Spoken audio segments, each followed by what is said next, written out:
Esther, chapters 3 through 5. After all this took place, King Ahasuerus honored Haman, son of Hammedatha, the Agagite. He promoted him in rank and gave him a higher position than all the other officials.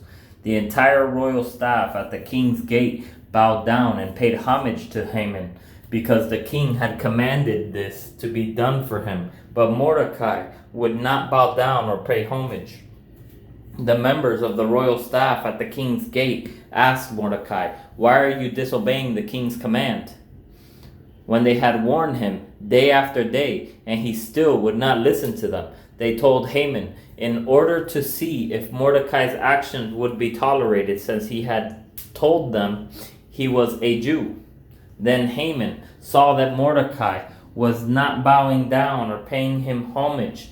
He was filled with rage, and when he learned of Mordecai's ethnic identity, it seemed repugnant to Haman to do away with Mordecai alone.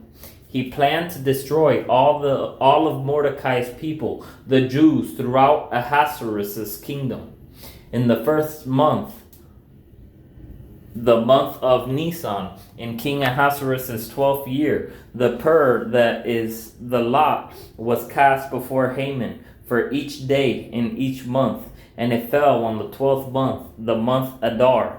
Then Haman informed King Ahasuerus, "There is one ethnic group scattered throughout the peoples in every province of your kingdom, keeping themselves separate. Their laws are different from everyone else's, and they do not obey the king's laws. It is not in the king's best interest to tolerate them. If the king approves, let an order be drawn up authorizing their destruction, and I will pay 375 tons of silver to the officials for deposit in the royal treasury." The king removed his signet ring from his hand and gave it to Haman, son of Hammedatha, the Agagite, the enemy of the Jews. Then the king told Haman, "The money and people are given to you to do with as you see fit." The royal scribes were summoned on the 13th day of the first month, and the order was written exactly as Haman commanded. It was intended for the royal satraps, the governors of each of the provinces, and the officials of each ethnic group, and written for each province in its own script, and to each ethnic group in its own language. It was written in the name of King Ahasuerus and sealed with the royal signet ring. Letters were sent by couriers to each of the royal provinces, telling the officials to destroy, kill, and annihilate all the Jewish people, young and old, women and children, and plunder their possessions on a single day, the 13th day of Adar, the 12th month. A copy of the text, issued as law throughout every province, was distributed to all the peoples so that they might get ready for that day. The couriers left spurred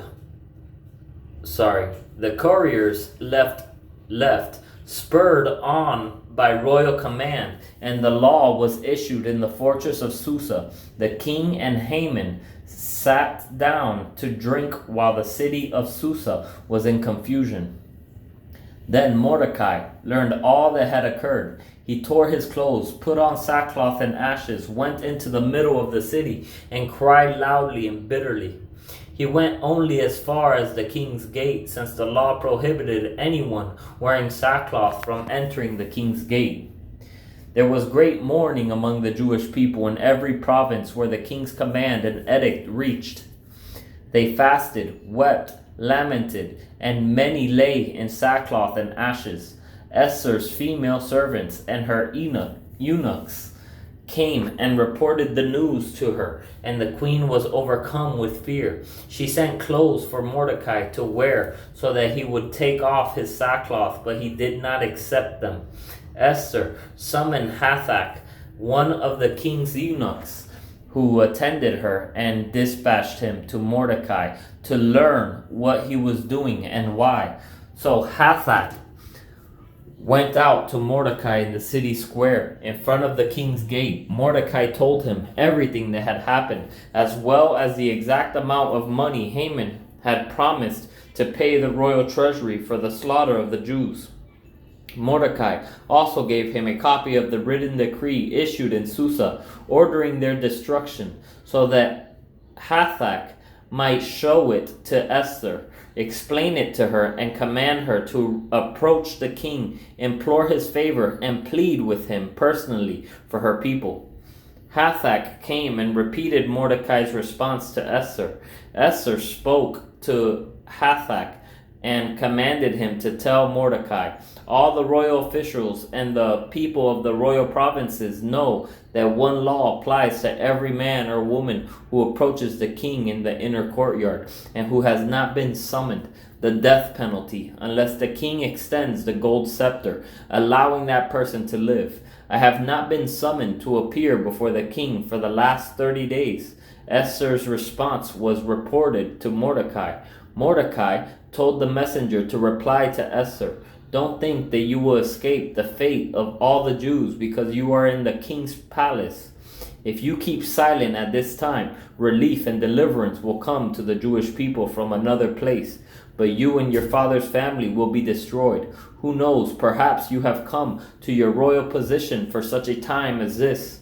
Esther sent this reply to Mordecai, "Go and assemble all the Jews who can be found in Susa and fast for me. Don't eat or drink for 3 days, night or day. I and my female servants will also fast in the same way. After that, I will go to the king, even if it is against the law. If I perish, I perish." So Mordecai went and did everything Esther had commanded him.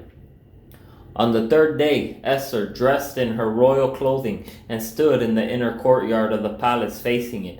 The king was sitting on his royal throne in the royal courtroom, facing its entrance. As soon as the king saw Queen Esther standing in the courtyard, she gained favor with him. The king extended the gold scepter in his hand toward Esther, and she approached and touched the tip of the scepter. "What is it, Queen Esther?" the king asked her. "Whatever you want, even to half the kingdom, will be given to you." "If it pleases the king," Esther replied, "may the king and Haman come today to the banquet I have prepared for them." The king said, "Hurry and get Haman so we can do as Esther has requested." So the king and Haman went to the banquet Esther had prepared. While drinking the wine, the king asked Esther, "Whatever you ask will be given to you. Whatever you want, even to half the kingdom, will be done." Esther answered, "This is my petition and my request. If I have found favor in the eyes of the king, and if it pleases the king to grant my petition and perform my request, may the king and Haman come to the banquet. I will prepare for them. Tomorrow I will do what the king has asked." That day Haman left full of joy and in good spirits. But when Haman saw Mordecai at the king's gate, and Mordecai didn't rise or tremble in fear at his presence, Haman was filled with rage toward Mordecai. Yet Haman controlled himself and went home. He sent for his friends and his wife Zeresh to join him. Then Haman described for them his glorious wealth and his many sons. He told them all how the king had honored him and promoted him in rank over the other officials in the royal staff. What's more, Haman added Queen Esther. Pride comes before the fall. What's more, Haman added Queen Esther invited no one but me to join the king at the banquet she had prepared. I am invited again tomorrow to join her with the king. Still, none of this satisfies me, since I see Mordecai, the Jew, sitting at the king's gate all the time. His wife Zeresh and all his friends told him, "Have them build a gallows 75 feet tall. Ask the king in the morning to hang Mordecai on it. Then go to the banquet with the king and enjoy yourself." The advice pleased Haman, so he had the gallows constructed.